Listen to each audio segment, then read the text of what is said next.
students, how are you all? I hope and I wish to God you all are be fine. I'm Digvijay Singh. I will teach you maths of class 10. The new topic is a pair of linear equation in two variables. In previous video, I have talked about the number systems and real numbers and polynomials. If you have any problem in that topics, then you have to ask any questions in any time. I will solve your problems. I will try to solve your problems. Now in this process, I will start a new chapter, a pair of linear equation, two variables. I hope with the help of my videos, you can do a lot of practice. Practice करोगे चाहे जैसे भी, if you are doing practice, then you can got success. बेटा result जो भी हो, knowledge आपका best होगा तो रिजल्ट बेस्ट होगा, बाकी तो लक तो चलता ही। अब pair of linear equation two variable in 9th class आपने पढ़ा है linear equation in two variable. उसमें पढ़ा था कि an equation in the form of ax plus by plus c is equal to 0 where a b c real numbers and a is not equal to 0, b is not equal to 0. तो यह a linear equation in two variable in 9th class में a linear equation in two variable an equation in the form of this. The first question is this, what is equation? The equation is the statement of equality. An expression having equal sign is called equation. जैसे ही equation बनता है तो equal sign जो बनता है वो LOC बन जाता है, उसके एक तरफ राइट हैंड साइड और एक तरफ लेफ्ट हैंड साइड। तो an statement of equality is called an equation. Equality का जो स्टेटमेंट होता है 5 एडिंग ए नंबर गेट 7, इक्वलिटी आ गया ना, जब किसी नंबर में 5 ऐड करेंगे तो इक्वल टू 7 आएगा। तो ये एक इक्वेशन बन गया। अब इक्वेशन में ये भी एक इक्वेशन है, सिंपल इक्वेशन है, x plus 5 is equal to 7, simple equation है वन वेरिएबल का। x plus y is equal to 7, ये भी सिंपल इक्वेशन है टू वेरिएबल का। तो बेटा linear equation two variable linear क्यों होता है? क्योंकि जो वेरिएबल्स होते हैं उन पे जो पावर होती है वो 1 होती है, ना 1 से कम होगा ना 1 से ज्यादा होगा, इस कारण से लीनियर होता है। और linear equation in two variable an equation in the form of ax plus by plus c is equal to 0 where a b and c are real numbers and a and b not equal to 0। अब बेटा a pair of linear equation two variable, देखिए अब उसका पढ़ना a pair of, ये तो पिछला मैंने बताया। the equations in the form of a1x plus b1y plus c1 is equal to 0 a2x plus b2y plus c2 is equal to। Equations are in the form of a1x plus b1y plus c1 is equal to 0 and a2x plus b2y plus c2 is equal to 0।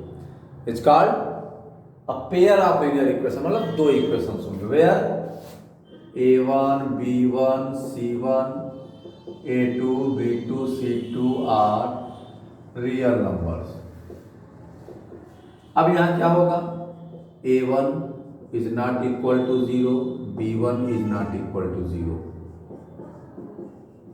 a2 is not equal to 0, b2 is not equal to 0। ध्यान दीजिएगा। अब इसको हम ऐसे भी लिख सकते हैं कि a1 square plus b1 square not equal to 0, a2 square plus b2 square not equal to 0, ऐसे भी लिख सकते हैं।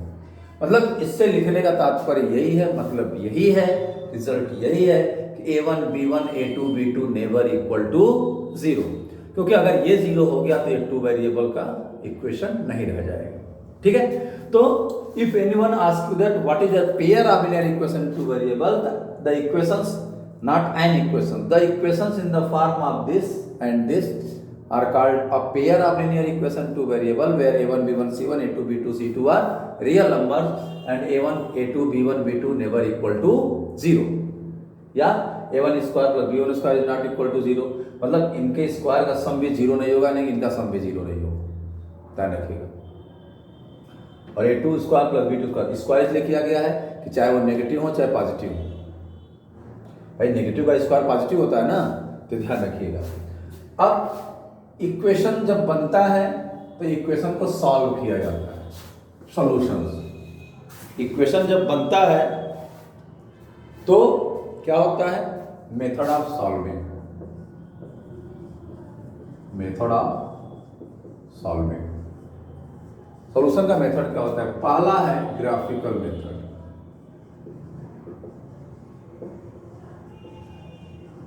और दूसरा है अलजेब्रिक मेथड। दो मेथड होता है, graphical method and algebraic method. ध्यान रखिएगा, graphical method and algebraic method. Graphical method में आपको पता है कि जब अलिनियर इक्वेशन टू वेरिएबल का ग्राफ ड्रा करते हैं तो एक स्ट्रेट लाइन जाती है। तो जब आप pair of linear equation two variable graph draw करेंगे तो दो लाइन होगी। तो जब दो लाइन ड्रा होगी तो दोनों लाइन तीन तरीके से बिहेव करेंगे। जब हम दो लाइन ड्रा करते हैं तो तीन तरीके से बिहेव करते हैं। एक तो ऐसे लाइन हो सकती है, और एक कोइंसिडेंट लाइन हो सकती है। एक क्या हो सकती है? इंटरसेक्टिंग हो सकती है, और एक कोइंसाइड, यानी कि इसको कोइंसाइड कहेंगे, और ये इंटरसेक्टिंग, कोइंसाइड। तो इन दोनों कंडीशन में वो होता है कॉन्सिस्टेंट, इन दोनों कंडीशन में होता है। और जब लाइन पैरेलल होती है, पैरेलल का मतलब never intersect to each other, वो होता है इनकॉन्सिस्टेंट। क्वेश्चन नंबर एक नंबर पूछा जाता है कि a pair of linear equation has been given, ये इनका जो सॉल्यूशंस है वो कॉन्सिस्टेंट है कि इनकॉन्सिस्टेंट है? वो कॉन्सिस्टेंट है कि इनकॉन्सिस्टेंट है? तो जब एक लीनियर इक्वेशन का हम ग्राफ ड्रा करते हैं तो एक स्ट्रेट लाइन जाती है। जब पेयर ऑफ लीनियर इक्वेशन का ग्राफ ड्रा किया जाएगा दो लाइन बनेगी। तो दो लाइन में तीन तरह का कंडीशन क्रिएट होगा। पहला कंडीशन होगा हो सकता है वो इंटरसेक्टिंग लाइंस हो, दूसरा कंडीशन होगा कोइंसाइड लाइंस हो, और तीसरा होगा वो पैरेलल लाइंस हो। तो जब इंटरसेक्टिंग लाइंस होगा तो उसके एक सॉल्यूशंस होंगे, यानी वो कॉन्सिस्टेंट कहलाएगा। और कोइंसिडेंट लाइंस होगा तब भी वो क्या होंगे? कॉन्सिस्टेंट होंगे, मेनी सॉल्यूशंस होंगे। और पहले लाइन जब इंटरसेक्ट करेंगे नहीं तो कोई सॉल्यूशन नहीं होगा। तो ये हो गया ग्राफिकल मेथड से। जब हम ग्राफिकल मेथड से उनका हम ग्राफ ड्रा करते हैं तो दोनों एक दूसरे को अगर इंटरसेक्ट कर रही हैं तो जिस पॉइंट पर इंटरसेक्ट कर रहे हैं उस पॉइंट का जो कोऑर्डिनेट्स होगा वो वेरिएबल्स की वैल्यूज होंगी, एक्स और वाई की वैल्यूज होंगी। अगर वो एक दूसरे के ऊपर एक ही लाइन दूसरी लाइन बन रही है, यानी कोइंसाइड लाइन बन रही है, तो मेनी सॉल्यूशंस हो जाएंगे, कोई दिक्कत नहीं। अब वो इंटरसेक्ट ही नहीं कर रही है तो वो लाइन कहीं दूसरे से मिलेंगे तो कोई सॉल्यूशन नहीं है। तो ये ग्राफिकल मेथड में आता है। ये किस मेथड में आता है? ग्राफिकल मेथड में। और ग्राफ कैसे ड्रा करते हैं आपको ऑलरेडी 9th में पढ़ चुके हैं, यहाँ भी बताया जाएगा। वही तरीका है 9th वाला, बस वहाँ एक इक्वेशन का ग्राफ ड्रा करते थे और यहाँ दो इक्वेशन रहेगा। ग्राफ उसी में जब दो इक्वेशन का ग्राफ ड्रा करेंगे तो दो लाइन ड्रा होगी, तो दो लाइन एक दूसरे को या तो इंटरसेक्ट करेगी, या तो एक के ऊपर दूसरी होगी, या इंटरसेक्ट करेगी नहीं, पैरेलल होगी। तो यहाँ कॉन्सिस्टेंट और इनकॉन्सिस्टेंट पूछा जाता है। 1 मार्क्स के क्वेश्चन में दो इक्वेशन दे दिया गया, find the solution is consistent और इनकॉन्सिस्टेंट। तो जब उसका ग्राफ ड्रा करेंगे और ग्राफ ड्रा करके आप चेक करेंगे, ठीक है। अब इसका एक और तरीका होता है जो मैंने बताया था आपको कि a1x plus b1y plus c1 is equal to 0, a2x plus b2y plus c2 is equal to 0। अब अगर ग्राफ नहीं ड्रा कर रहे हैं, अब बिना ग्राफ ड्रा किए ही बता दे रहे हैं, तब क्या हो जाएगा? If a1 upon a2 is not equal to b1 upon b2, if a1 upon a2 is equal to b1 upon b2 is equal to c1 upon c2, और यहाँ हो जाएगा a1 upon a2 is equal to b1 upon b2 is not equal to c1 upon c2। तीन condition होगी, यानी आप बिना graph draw किए भी बता सकते हैं कि ये कॉन्सिस्टेंट है कि इनकॉन्सिस्टेंट है।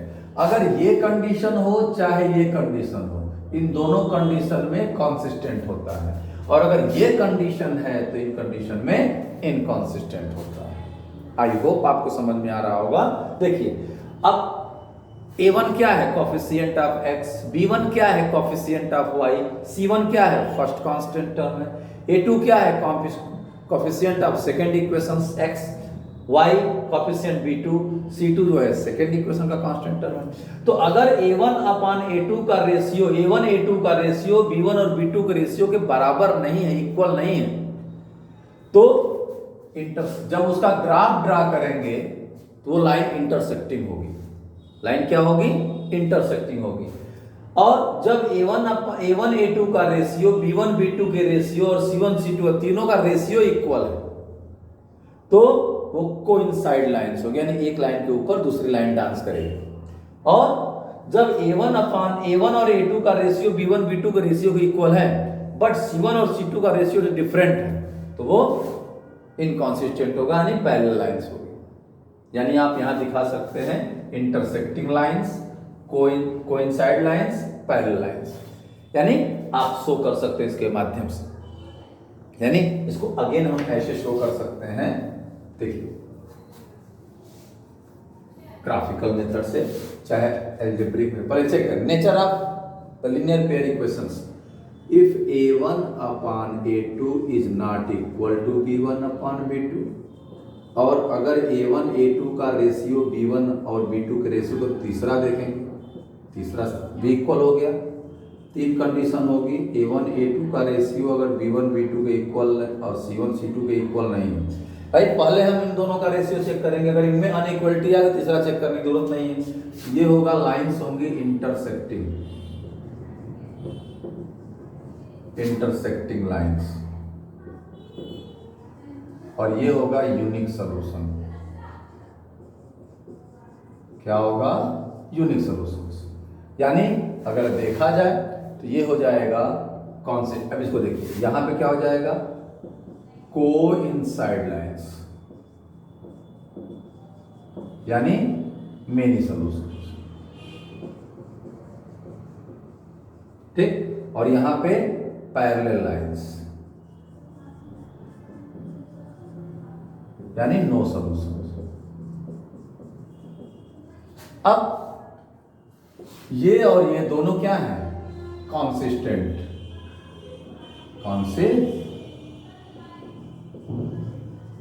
और ये जो हो जाएगा इनकॉन्सिस्टेंट। क्वेश्चन पूछेगा कॉन्सिस्टेंट, तो जब यूनिक सॉल्यूशन होगा और मेनी सॉल्यूशन होगा, जब इंटरसेक्टिंग लाइंस होगी और कोइंसिडेंट लाइन होगी, तो इन दोनों कंडीशन में ये कॉन्सिस्टेंट होगा, और जब पैरेलल लाइन होगा तो ये इनकॉन्सिस्टेंट होगा। यानी जब कोई इक्वेशन दिया है तो उसके सॉल्यूशंस हैं कि नहीं आप चेक कर सकते हैं। A1 A2 और B1 B2 का रेशियो अगर डिफरेंट है तो यूनिक सॉल्यूशन निकलेगा। When you solve the equations, जब सॉल्व करेंगे तो यूनिक सॉल्यूशन निकलेगा, और जब ग्राफिकल मेथड से सॉल्व करेंगे तो इंटरसेक्टिंग लाइंस होंगी, और जब इन दोनों का रेशियो सेम है, तीसरे का भी सेम है, तो मेनी सॉल्यूशन निकलेगा, कोइंसिडेंट लाइन। तो जब ये, और जब एल्जेब्रिक मेथड की बात करते हैं, जब ये दोनों होता है तो हम सॉल्व भी नहीं करते हैं, लेकिन जब ये होता है तभी हम सॉल्व करते हैं।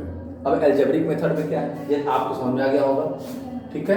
एल्जेब्रिक मेथड में क्या है? एल्जेब्रिक मेथड तीन प्रकार के हैं।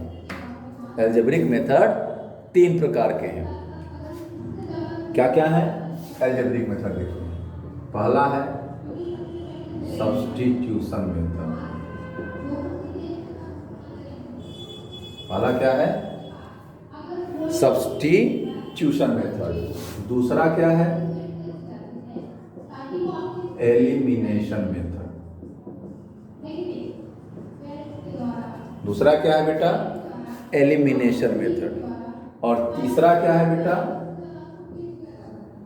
Cross multiplication method. हाँ जी, ये तीन मेथड से। ग्राफिकल मेथड मैंने बता दिया आपको कैसे करते हैं, ग्राफ कैसे ड्रा करेंगे, बात की बात है।